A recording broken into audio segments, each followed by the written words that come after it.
Why you shouldn't always shoot wide open. A lot of beginners falls into the trap of shooting always wide open. They think shallow depth of field always equals cinematic video, but that's not true. You should only shoot wide open when it's necessary. Otherwise, it can make your footage look sloppy. Focus challenges. For example, if you are using older cameras or Blackmagic cameras where the autofocus is useless, sometimes it can be tricky to get focus on your subjects. So shooting wide open, it can be really tricky. One slight movement or one small mistake and your subject can be blurry. Or you just cannot see a little bit of error on your small display. And manual focus can often become a nightmare. So, one of the practical examples. Let's say you're filming a car wide open.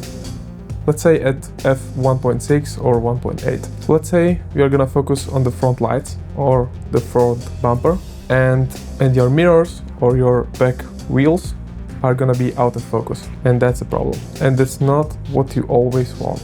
Sometimes you just want a larger depth of field so that the whole subject is in focus. And shooting completely wide open can ruin your shots. Light and sharpness trade-offs. Using the widest aperture can reduce the sharpness on many lenses.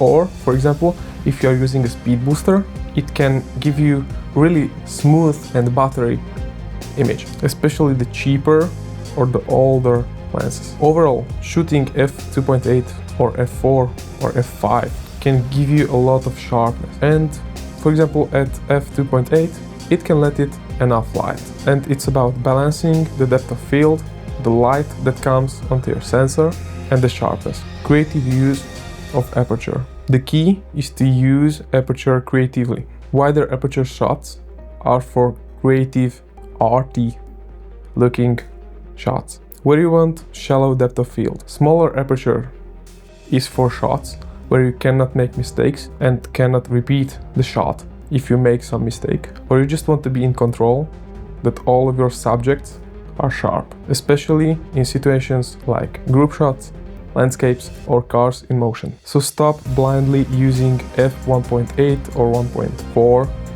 for things that you don't need. Think about the focus, sharpness, light, and composition first. Those things are more important than some blurry background. Your footage will look more cleaner and more professional, and actually cinematic. Sometimes less shallow depth of field is actually what you need. If you learned something new today, consider subscribing and comment below what you think about this.